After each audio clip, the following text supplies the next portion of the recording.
Hey, remember when you took your first driving test? Remember the excitement, the nerves, parallel parking, don't hit the cones? Well, imagine taking the test while behind the wheel of a fire engine. Recently, we went along for the ride to show you what KFD recruits must master in tonight's Behind the Badge, now dubbed Behind the Wheel.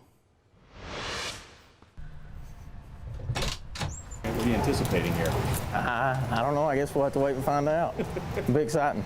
For 20-year-old Christopher Baum, the next phase in his firefighting education is about to begin. We all look forward to the day we get to drive and get to start this process and learn to drive.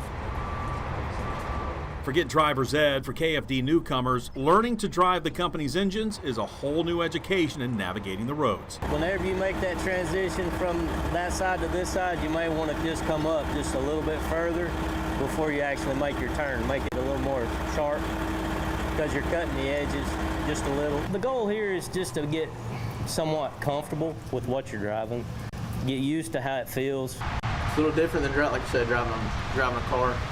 Definitely a whole lot bigger. Turning's a whole lot different. Backing it up is completely different than anything else.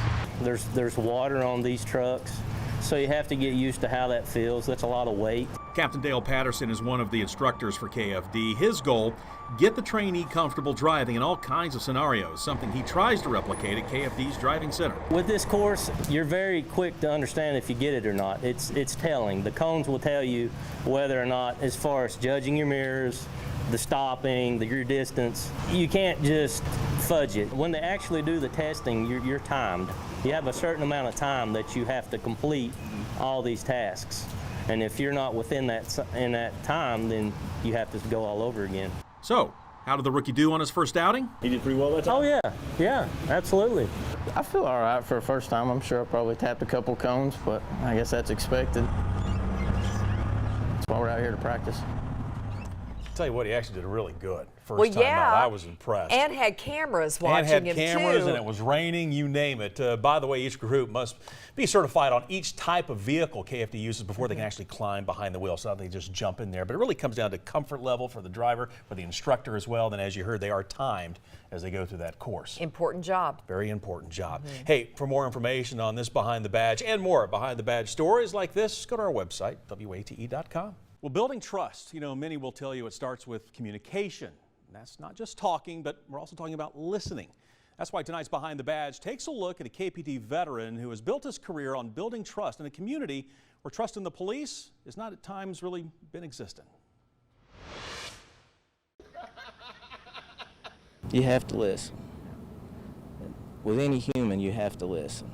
You can't let it go in one ear and out the other. You have to listen to what they have to say. For almost 2 decades, KPD Lieutenant Gordon Gwatney has not only been patrolling East Knoxville, he's been bridging gaps by listening, an effort that has not gone unnoticed. He's always been a friend. And he's to all the people here at Walter P. And so he's just that person that they depend on, they trust. He's about ready to retire. It's important, that even if the officers don't live in the community, they have a relationship with the community, which means you have to spend a little bit more time than normal to develop relationships. Former Knoxville NAACP President Dewey Roberts has seen the rewards of Officer Gwatney's efforts firsthand in gaining the trust of those he protects. Officer G was apprehending a suspect. I had her on the ground. I'm like, I don't want to hurt her. Can y'all help me? The person was wrestling with him and kicked his radio off. Well, one of the residents picked up my radio, called dispatch, and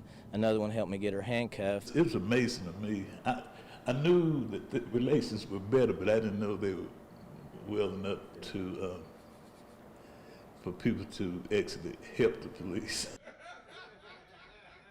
I'll talk to somebody that makes 50 cents an hour the same as I would somebody that makes $100 an hour. They want you to listen. If you don't listen, you're not going to succeed. A lesson ingrained in fellow officer Matthew Sims, a Knoxville native who has been learning from Officer G since the beginning. He's 35 now. I've known him since he was 13 or 14. He's my mentor.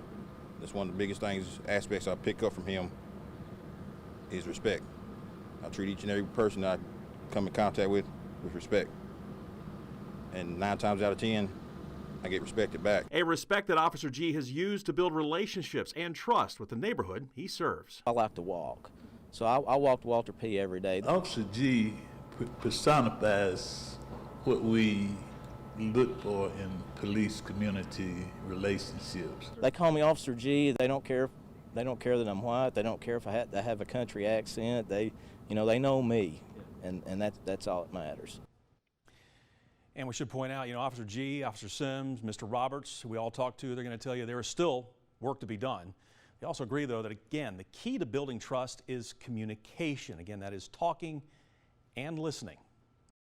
Well, making a difference, whether it's through reestablishing the Neighborhood Watch, working with seniors and Project Lifesaver, installing car seats, or being a teacher of sorts to younger officers. These are just some of the ways Oak Ridge Police Lieutenant Shanna Newman goes above and beyond to better her community. It's also why she's the focus of tonight's Behind the Badge.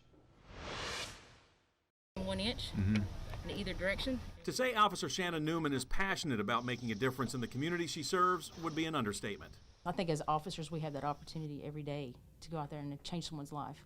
And that's exactly what this 23-year veteran of the Oak Ridge Police Department has been doing. From installing car seats to working with seniors, the list just goes on and on.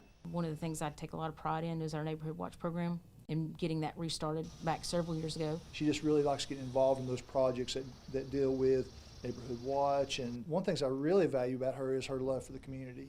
She just really cares about the people in the community of all generations. And that's why the East Tennessee native is now a lieutenant, just the second woman to achieve the rank with the Oak Ridge PD, a position that has now opened up even more opportunities to serve.